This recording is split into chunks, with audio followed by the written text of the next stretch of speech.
ఉండకూడని పెద్ద దోషం ఏమిటంటే తనకన్నా పైన ఎవరు ఉంటారో వారు తనకన్నా అసమర్థులన్న భావన కొంతమందిలో ఉంటుంది.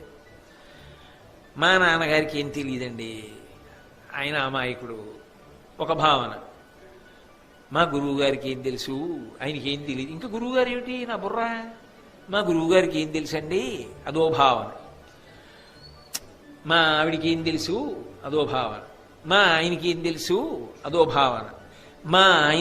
మా పై అధికారి ఉన్నాడు అనుకోండి, ఆయనకి ఏం తెలుసండి. ఇంకా నీ పైన ఉన్నవాడు ఎవరికి ఏమీ తెలియదు, ఎక్కడున్నా నీకే తెలుసా అన్నీ. ఇంకా ఎవరికి ఏమీ తెలియవు, నీకే తెలుసా. ఒదగడంలో గొప్పతనం ఉంది కదా. మంచినీళ్లు ఎందుకు గొప్పవయ్యాయి, ఏ పాత్రలో పోస్తే ఆ పాత్రలోకి ఆ రూపంలో ఇముడుతాయి. నువ్వెక్కడ కూర్చున్నావో ఆ స్థానంలోకి ఇమిడిపోవాలి, అప్పుడే అందం. ఆ ఇమడలేకపోతే ఇబ్బంది.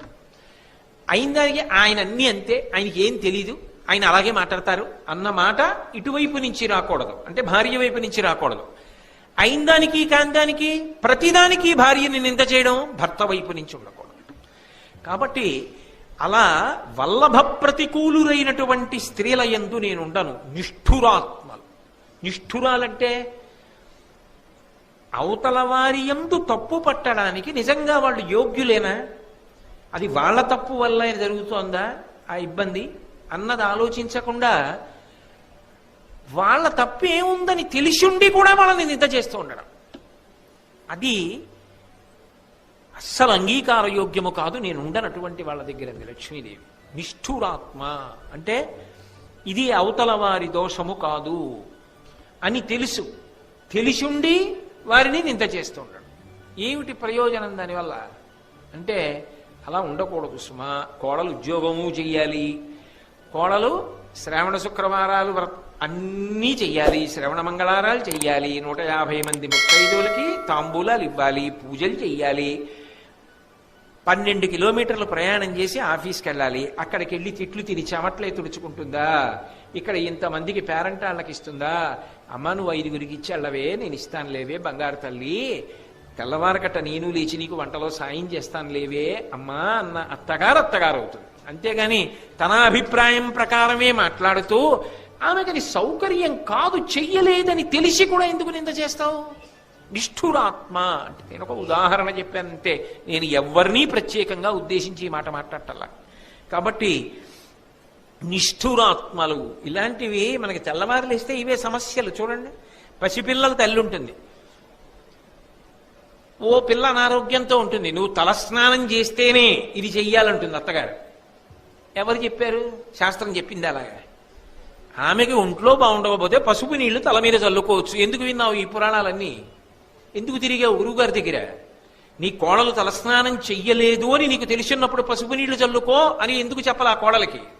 అప్పుడు ఇంకెందుకు గురువుగారి చుట్టూ తిరగడం, ఎందుకు ఉపన్యాసాలు వినడం, ఎందుకు పుస్తకాలు చదవడం, ఎందుకు పారాయణలు.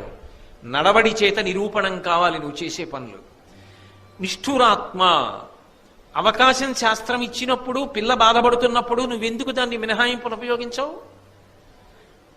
అలా ఉపయోగించకుండా అవతల వారు కష్టపడినా నా మాటే చెల్లాలంటే నిష్ఠురమైన మనస్సు, అక్కడ నేను ఉండను అంది లక్ష్మీదేవి. అంటే నిజానికి లక్ష్మీదేవి ఉండాలంటే మనం చక్కదిద్దుకుంటే మనమే ఆవిడ తప్పకుండా వస్తుంది సుమాని భీష్మాచార్యుల వారి యొక్క ఉవాచ. మీరు ఒకటి బాగా గుర్తుపెట్టుకోవాలి, ఆయన చెప్పాడు కాబట్టి నేను చెప్తున్నాను, కానీ నా మనసులో ఎవరూ లేరు ఇవి చెప్తున్నప్పుడు. కాబట్టి అన్యమందిరగామిని, ఎప్పుడు ఇంటికి తాళం వేసి ఎక్కడికో వెళ్ళిపోవాలి, తన ఇంట్లో తాను ఉందామని అనుకోకపోవడం. ఇంకా అంతకన్నా నీ వ్యాఖ్యానం చేయాలి. అధిక నిద్ర అయిన మానిని, ఎప్పుడూ నిద్రే, ఎప్పుడూ పడుకోవడమే. ఇంకా నాకు దానికి వ్యాఖ్యానాలు వద్దు. కాబట్టి దొరకదు, నేను వదిలిపెట్టేస్తాను, అలాంటి చోట ఉండను అంది లక్ష్మీదేవి. అర్జనీతటాక తరుషండ పుష్పవాటముల నిలుతూ, బాగా తామర పూలు విరిసినటువంటి కోనేరు ఉందనుకోండి, అక్కడ నేను ఉంటాను. పువ్వులు పూసిన చెట్లుంటే అందులో నేనున్నాను. నేను నా ప్రవచన ప్రారంభంలోనే మీకు లక్ష్మి అంటే ఎలా ఉంటుందో చెప్పాగా.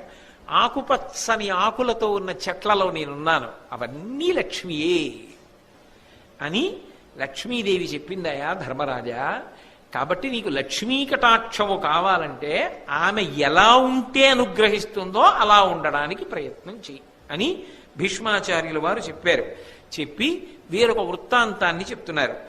సిరిధేనువలలోని కరిగిన ఎవ్వతవనియవి అడిగిన అమ్మహాత్మ శ్రీ నేను మీలో వసింపగా వచ్చితి అనవుడు చించలమైన నిన్ను ఒల్లముమాలోన ననుపగా అనియే అగ్గోవులు దానిక దేవి వగచి ఏను బాసిన సర్వదానవ కులము కిట్పడియే పొందిన సురల్ ప్రభుతనుందిరి ఏను వచ్చుట కోరి కాదే తపంబులాచరింతురు నన్నిట్టుల అభిభవించుట ఉరవి మీకు అన్న అధ్రువమొల్లమనుట అభిభవమే నీకు బోలినయచటి కరుగు. ఒకసారి లక్ష్మీదేవి ఆవుల దగ్గరికి వెళ్ళింది. నీ యందు సమస్త దేవతలు ఉంటారు కదా, కాబట్టి ఓ గోవా నాకు కూడా నీ యందు నివసించడానికి ఒక స్థానాన్ని ఇయ్యి అని అడిగింది. అడిగితే అవన్నాయి గోవులు నువ్వెవరు అన్నాయి. అంటే ఆవిడంది నేను లక్ష్మీదేవిని అంది. అవన్నాయి నువ్వు మా దగ్గర వద్దు అన్నాయి. ఇవి ఎందుకు వద్దు అంది. నువ్వు చించల లక్ష్మివి, నువ్వు ఒక చోట ఉండేదానివి కావు, చించలత్వం నాకు ఇష్టం ఉండదు, కాబట్టి నువ్వు మా దగ్గర వద్దు వెళ్ళిపో. ఆవిడంది మీరు అలా అనకూడదు, నేను వదిలిపెట్టడం వెనక మంచి వాళ్ళకి అనుగ్రహం ఉంటుంది, పట్టుకోవడం వెనక చెడ్డవాళ్ళకి దురదృష్టం ఉంటుంది. నేను రాక్షసుల్ని వదిలిపెట్టి వెళ్ళిపోతుంటాను, అందువల్ల లోకము రక్షింపబడుతుంటుంది. సన్మార్గంలో ఉన్న వాళ్ళ దగ్గరికి వెళ్ళిపోతూ ఉంటాను, అందువల్ల వాళ్ళు వృద్ధిలోకి వస్తుంటారు. అందుకు కదా నా కోసం తపస్సు చేస్తారు, అందుకు కదా నా పేరు లక్ష్మి. అందరూ నన్ను చూస్తూ ఉంటారు కదా, ఆవిడ అనుగ్రహం కలగాలని కోరుకుంటారు కదా. అటువంటి నన్ను మీరు చించల లక్ష్మి అంటారేమిటి? మరి నేను కదలకపోతే ఎలా కుదురుతుంది? అసలు నేను కదలడమే లోకానికి ప్రయోజనం. మీరు చూడండి, కరెంట్ అంటే కదిలితేనే దానికి ప్రయోజనం. కరెంట్ కదలకుండా ఆగిపోయింది అనుకోండి, ట్రాన్స్ఫార్మర్ కరెంట్ పోయిందంటాం. కరెంట్ అంటే కదులుతోంది, కరెన్సీ అంటే కదిలితేనే ప్రయోజనం. కరెన్సీ డబ్బు ఉంది, ఓ మంచి పని చేస్తేనే ప్రయోజనం, దాచేస్తే కంపు వస్తుంది, ఏమిటి ఉపయోగం? దానివల్ల ఉపయోగం ఉండదు. కాబట్టి నేను కదలాలి, డబ్బు కదులుతుంటేనే లోకంలో ఉపయోగం ఉంటుంది. నేను చించల లక్ష్మిని అంటారేమిటి? మీరు అలా అనకూడదు అని లక్ష్మీదేవి గోవులతో అంది. అని గోవుల పలికిన సిరివిని నీచే ఇట్లు పరిభవింపగబడి ఏ జనిన నన్ను ఎవ్వరును గైకొనరు శరణమగుడు వెడుకునియదమిమ్మున్. గోవులే లోకంలో లక్ష్మీదేవిని అంగీకరించలేదు, చెంచల లక్ష్మి అని పంపించేశాయంటే లోకంలో ఎవ్వరూ నన్ను ఉండమని అడగరు. ఆమె కఠిన హృదయ అంటారు. అందుకని నేను మిమ్మల్ని శరణాగతి చేస్తున్నాను.